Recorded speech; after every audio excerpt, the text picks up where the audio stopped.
नमस्ते दोस्तों, स्वागत है आपका मिडनाइट खून में, जहां हम लेकर आते हैं आपके लिए ऐसी कहानियां जो सिर्फ डराती ही नहीं बल्कि आपकी रूह तक को हिला देती है। आज की रात हम सुनाने जा रहे हैं गर्ल्स हॉस्टल की एक खौफनाक सच्चाई, एक ऐसी तारीख जिसे सुनकर ही रूह कांप उठती है। 10 दिसंबर। तो अगर हिम्मत है अपने कमरे की लाइट बंद कर लीजिए, क्योंकि कहानी शुरू होने वाली है। गर्ल्स हॉस्टल के कॉरिडोर में सन्नाटा पसरा हुआ था। रात के 12 बज चुके थे। नींद में डूबा हुआ पूरा हॉस्टल अंधेरे और खामोशी में डूबा हुआ था। बस एक ही कमरे में हल्की सी रोशनी जल रही थी, कमरा नंबर 203। उस कमरे में बैठी थी निमिषा। उसकी आंखों के नीचे काले घेरे साफ झलक रहे थे। पूरी रात पढ़ाई करने की आदत अब उसकी मजबूरी बन चुकी थी। टेबल पर किताबें बिखरी हुई थीं। लैंप पीली रोशनी उसके चेहरे पर पड़ रही थी, लेकिन उसके चेहरे पर आज कुछ और ही था, बेचैनी। उसकी सांसें तेज चल रही थी, बाल बिखरे हुए थे। वो शीशे के सामने खड़ी बार बार अपने बाल बांधने की कोशिश कर रही थी, लेकिन घबराहट के मारे उसके हाथ कांप रहे थे। उस रात निमिषा ने पहली बार महसूस किया कि इतनी देर रात तक जगना शायद उसकी सबसे बड़ी गलती थी। उसे लग रहा था जैसे कोई उसका पीछा कर रहा हो। यह कहानी शुरू होती है कई साल पहले, जब मनीषा और निमिषा दोनों क्लास A की स्टूडेंट थी।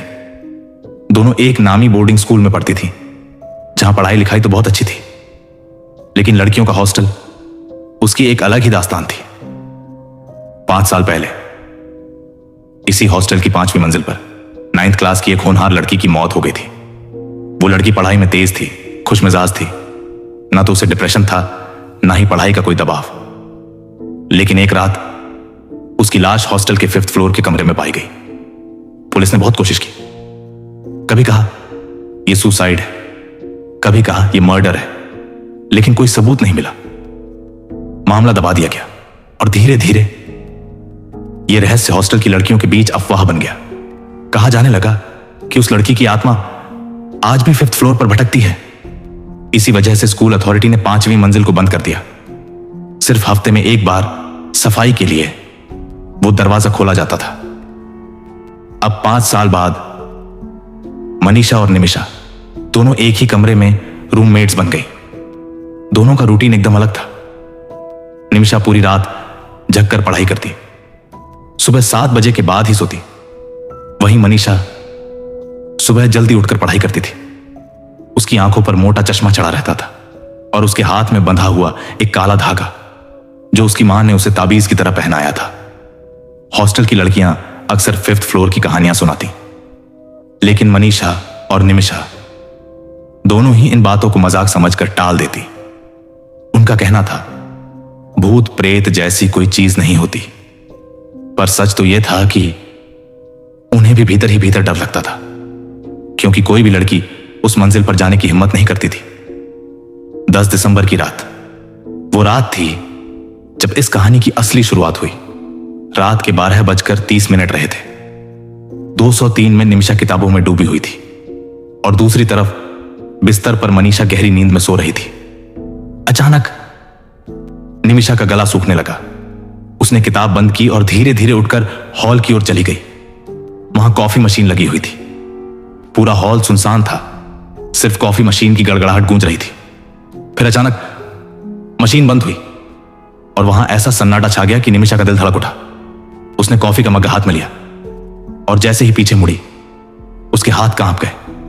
मग से गर्म कॉफी छलक गई। उसके सामने खड़ी थी मनीषा, लेकिन यह मनीषा कुछ अलग थी। उसकी शक्ल का आधा हिस्सा अंधेरे में छिपा हुआ था। उसकी आंखों पर चश्मा नहीं था और उसके हाथ में वो काला धागा भी नहीं था। निमिषा ने घबराकर पूछा, तुम यहां इतनी रात को उठ गई? मनीषा ने बस एक हल्की सी मुस्कान दी, फिर धीरे से बोली, चलो 5th फ्लोर की बालकनी पर चलते हैं। निमिषा के होश उड़ गए। उसके चेहरे पर डर और हैरानी साफ झलक रही थी। उसने कुछ कहने की कोशिश की, लेकिन तभी मनीषा ने उसका हाथ पकड़ लिया और उसे ऊपर सीढ़ियों की ओर खींचने लगी। सीढ़ियों पर सिर्फ निमिषा की चप्पलों की आवाज आ रही थी।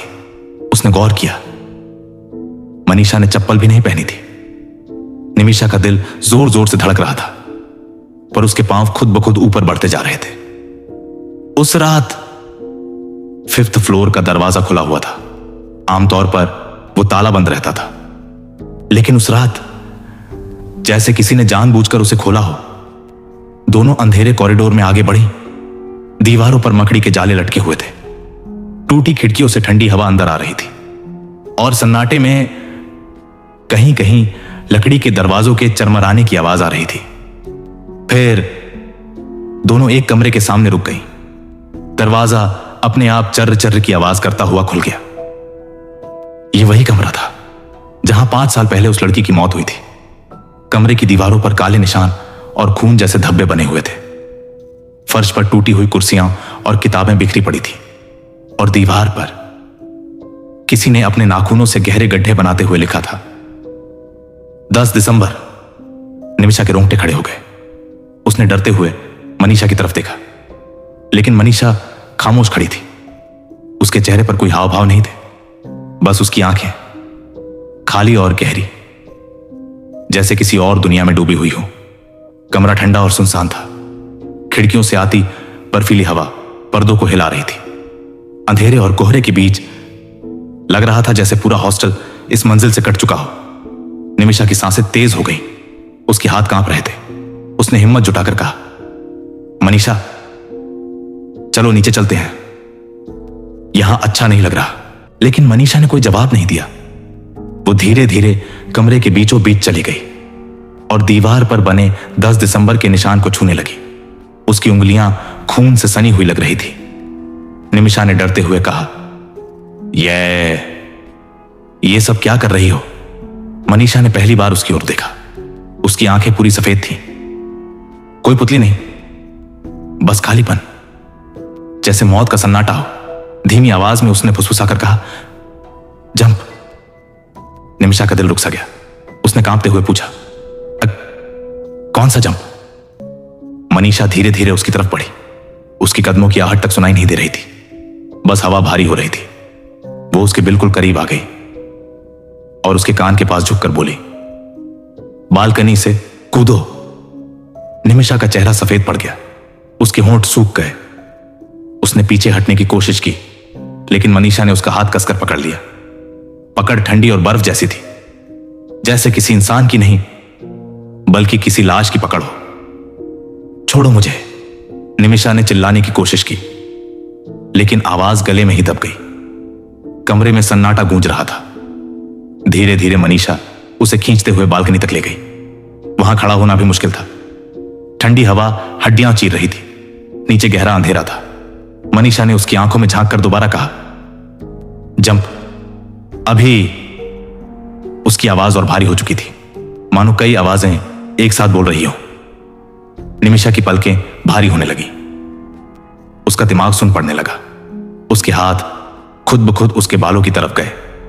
उसने बाल खोल दिए और वो बिखरे हुए बाल हवा में लहराने लगे। उसकी आंखें धीरे धीरे खाली हो रही थी, जैसे वो हिप्नोटाइज हो चुकी हो। तभी नीचे वाले फ्लोर से अचानक धम्म की आवाज आई, जैसे किसी ने जोर से दरवाजा पटका हो। उस आवाज ने निमिषा को झटका दिया। वो होश में आ गई। उसने अपनी पूरी ताकत लगाकर मनीषा को धक्का दिया और भागते हुए नीचे की ओर दौड़ पड़ी। उसके पीछे एक भयानक दहाड़ गूंजी, ऐसी आवाज जिसे सुनकर खून जम जाए। लेकिन निमिषा ने पीछे मुड़कर नहीं देखा। उसके कदम तेजी से भाग रहे थे। उसकी सांसें सीने से टकरा रही थी। वो अपने कमरे तक पहुंची। दरवाजा अंदर से बंद कर लिया। उसका पूरा शरीर कांप रहा था। दिल इतनी तेज धड़क रहा था कि उसे लग रहा था बाहर निकल आएगा। उसने जैसे ही पलटकर देखा तो उसके होश उड़ गए। बिस्तर पर मनीषा उसी करवट में गहरी नींद में सो रही थी, जिस करवट में वो उसे छोड़कर आई थी। निमिषा की आंखों से आंसू बहने लगे। उसने हिम्मत करके मनीषा को झकझोरकर उठाया। मनीषा, मनीषा उठो। मनीषा ने उन्नींदी आंखों से देखा। निमिषा का पीला चेहरा, लाल आंखें और कांपते होंठ देखकर वो घबरा गई। उसने तुरंत उसे गले लगा लिया और पूछा, क्या हुआ? तुम इतनी डरी हुई क्यों हो? लेकिन निमिषा कुछ बोल नहीं पाई।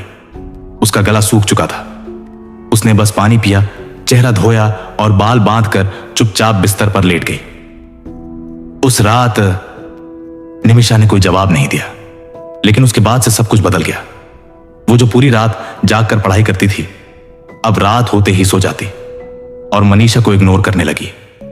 जब भी मनीषा पढ़ाई करती, उसे लगता कोई उसे घूर रहा है। वो नजरें अक्सर निमिषा की ही होती। आखिरकार एक दिन मनीषा से रहा नहीं गया।